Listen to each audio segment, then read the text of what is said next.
राधे राधे। राधा रानी की कृपा आप सब पर सदा बनी रहे। ओम नमो भगवते वासुदेवाय नमः। आज हम देव उठनी एकादशी या प्रबोधनी एकादशी की व्रत कथा को सुनेंगे। कार्तिक मास के शुक्ल पक्ष की एकादशी को देव उठनी एकादशी या देव प्रबोधनी एकादशी के नाम से जाना जाता है।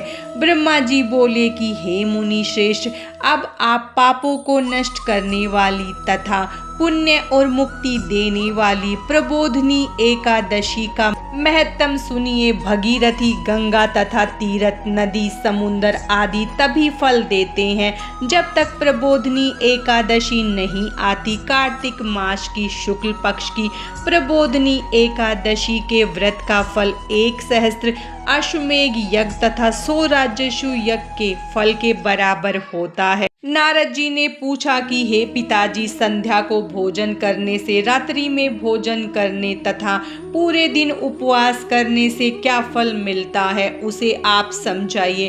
ब्रह्मा जी बोले कि हे नारद, संध्या को भोजन करने से 1 जन्म का, रात्रि को भोजन करने से 2 जन्म के तथा पूरे दिन उपवास करने से 7 जन्म के पाप नष्ट हो जाते हैं।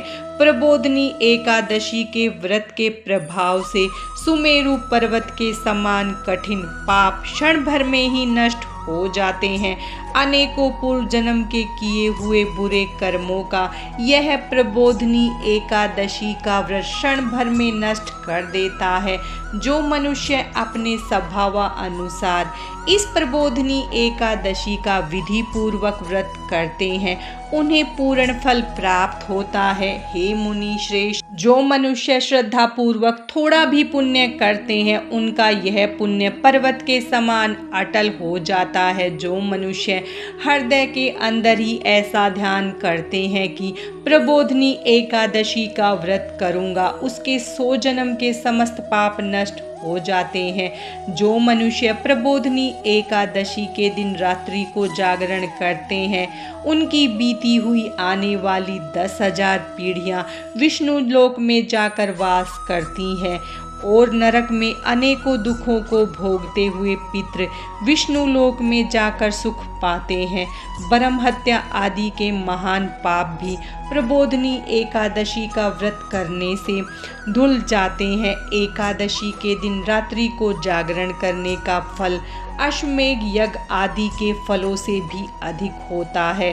समस्त तीर्थों में जाने तथा गो, स्वर्ण, भूमि आदि के दान का फल कार्तिक मास की शुक्ल पक्ष की प्रबोधनी एकादशी के रात्रि के जागरण के फल के बराबर होता है। इस संसार में जितने भी तीर्थ हैं तथा जितने भी तीर्थों की आशा की जा सकती है, वे सब प्रबोधनी एकादशी का व्रत करने वाले के घर में रहते हैं। जो मनुष्य इस एकादशी के व्रत को करता है, वह योगी, तपस्वी तथा इंद्रियों को जीतने वाला होता है, क्योंकि यह एकादशी भगवान विष्णु को अत्यंत प्रिय है। इसके व्रत के प्रभाव से कायिक, वाचिक और मानसिक पाप नष्ट हो जाते हैं। इस एकादशी के दिन जो भगवान की प्राप्ति के लिए दान, तप, होम, यज्ञ आदि करते हैं, उन्हें अक्षय पुण्य फल मिलता है। प्रबोधनी एकादशी के दिन भगवान की पूजा करने से बाल, यौवन और वृद्धा अवस्था के समस्त पाप नष्ट हो जाते हैं। इस एकादशी की रात्रि को जागरण करने का फल चंद्र सूर्य ग्रहण के समय स्नान करने के फल से सहस्त्र गुना अधिक होता है। मनुष्य जन्म से लेकर जो पुण्य प्रबोधनी एकादशी के व्रत के पुण्य के सामने व्यर्थ है। इसीलिए हे नारद, तुमको भी विधि पूर्वक भगवान विष्णु की पूजा करनी चाहिए। जो मनुष्य कार्तिक मास में धर्मपरायण होकर अन्य व्यक्तियों का अन्न नहीं खाते, उन्हें चंद्रायण व्रत का फल मिलता है। कार्तिक मास में भगवान दान आदि से उतने प्रसन्न नहीं होते जितने कि शास्त्रों की कथा सुनने से प्रसन्न होते हैं। कार्तिक मास में जो मनुष्य भगवान की कथा को थोड़ा बहुत पढ़ते या सुनते हैं, उन्हें 100 गो के दान का फल मिलता है। जो मनुष्य अपने कल्याण के लिए भगवान विष्णु की कथा सुनते हैं उन्हें 100 गोदान का फल मिलता है। मनुष्य अपने कल्याण के लिए विष्णु भगवान की कथा सुनते हैं, वे अपने कुटुंब का उद्धार करके 1 सहस्त्र गोदान का फल पाते हैं। जो मनुष्य प्रबोधनी एकादशी के दिन विष्णु की कथा सुनते हैं उन्हें 7 दीपों के दान का फल मिलता है। जो विष्णु की भक्ति पूर्वक कथा सुनते हैं और कथा बाजने वाले ब्राह्मण की यथा उचित पूजा करते हैं तथा उसे संतुष्ट करते हैं, वे उत्तम लोक को जाते हैं।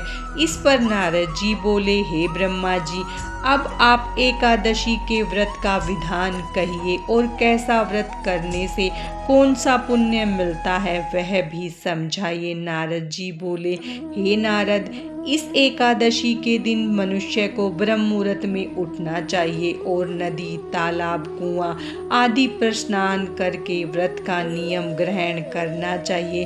उस समय भगवान से विनय करनी चाहिए कि हे भगवान, आज मैं निराहार रहूंगा और दूसरे दिन भोजन करूंगा, इसीलिए आप मेरी रक्षा करें। इस प्रकार विनय करके भगवान की पूजा करनी चाहिए। उस रात्रि को भगवान के समीप गीत, नृत्य, बाजे तथा कथा आदि से व्यतीत करनी चाहिए। प्रबोधनी एकादशी के दिन कृपणता को त्याग कर बहुत से पुष्प, फल, अगरबत्ती, धूप आदि से भगवान की आराधना करनी चाहिए। शंख के जल से भगवान को अर्घ्य देना चाहिए। इसका समस्त तीर्थदान आदि से करोड़ों गुना फल अधिक होता है। जो मनुष्य पुष्प से भगवान की पूजा करते हैं उनके सामने इंद्र भी हाथ जोड़ता है। कार्तिक मास में जो विल पत्र से भगवान की पूजा करते हैं उन्हें अंत में मुक्ति मिलती है। कार्तिक मास में जो मनुष्य तुलसी जी से भगवान की पूजा करते हैं उसके 10,000 जन्म के समस्त पाप नष्ट हो जाते हैं। जो मनुष्य इस मास में तुलसी जी के दर्शन करते हैं या छूते हैं या ध्यान करते हैं या रोपण अथवा सेवा करते हैं, वे 1000 कोटि युग तक भगवान के घर में रहते हैं। समस्त मनोकामनाओं को पूरा करने वाले भगवान कदम पुष्प को देखकर अत्यंत प्रसन्न होते हैं। यदि उनकी कदम के पुष्प से पूजा की जाए तो यमराज के दुखों को नहीं पाते। जो गुलाब के पुष्प से भगवान की पूजा करते हैं उन्हें मुक्ति मिलती है। जो मनुष्य बकुल और अशोक के फूलों से भगवान की पूजा करते हैं वे अनंत काल तक शोक से रहित रहते हैं। जो मनुष्य विष्णु भगवान की सफेद और लाल कनेर के फूलों से पूजा करते हैं उन पर भगवान अत्यंत प्रसन्न होते हैं। जो मनुष्य विष्णु भगवान की दुर्वा दल से पूजा करते हैं वे पूजा के फल से 100 गुना फल अधिक पाते हैं। जो भगवान की समीप पत्र से पूजा करते हैं वे भयानक यमराज के मार्ग को सफलता से पार कर जाते हैं। जो मनुष्य चंपक पुष्प से भगवान विष्णु की पूजा करते हैं वे आवागमन के चक्र से छूट जाते हैं। जो मनुष्य स्वर्ण का बना हुआ केतकी पुष्प भगवान को चढ़ाते हैं उनके करोड़ों जन्मों के पाप नष्ट हो जाते हैं। जो मनुष्य भगवान की पीले और रक्त वर्ण कमल के सुगंधित फूलों से पूजा करते हैं उन्हें श्वेत दीप में स्थान मिलता है। इस प्रकार रात्रि में भगवान की पूजा करके प्रातःकाल शुद्ध जल की नदी में स्नान करना चाहिए। स्नान के पश्चात भगवान की पूजा करनी चाहिए। इसके बाद व्रत की समाप्ति पर ब्राह्मणों को भोजन कराना चाहिए और दक्षिणा देकर मीठे वाक्यों द्वारा सभा करनी चाहिए। इसके उपरांत भोजन, गो और दक्षिणा से गुरु की पूजा करनी चाहिए और ब्राह्मणों को बहुत सी दक्षिणा देकर इस नियम को छोड़ना चाहिए। ब्राह्मण को यथाशक्ति दक्षिणा देनी चाहिए।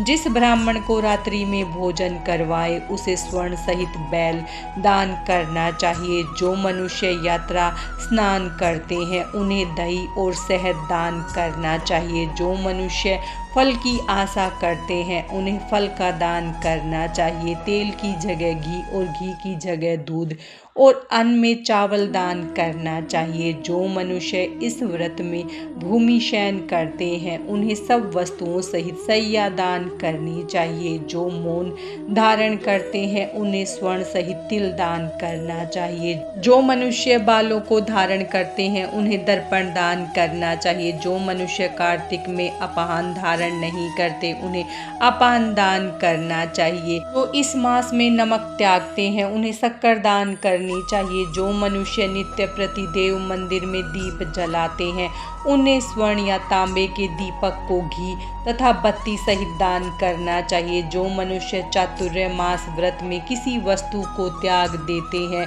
उन्हें उस दिन से पुनः ग्रहण करना चाहिए। जो मनुष्य प्रबोधनी एकादशी के दिन विधि पूर्वक व्रत करते हैं उन्हें अत्यंत सुख मिलता है और अंत में वे स्वर्ग को जाते हैं। जो मनुष्य चातुर्मास व्रत को बिना किसी विघ्न के पूरा कर देते हैं उन्हें फिर दोबारा जन्म नहीं मिलता।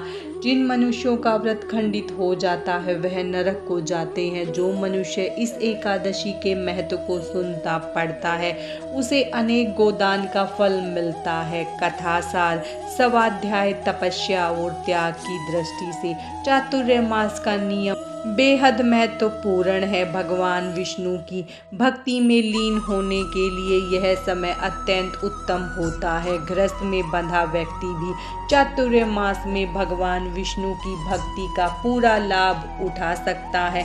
प्रबोधनी एकादशी या देव उठनी एकादशी की कथा समाप्तम। भगवान श्री हरि विष्णु और माता लक्ष्मी की कृपा आप सब पर सदा बनी रहे। राधे राधे।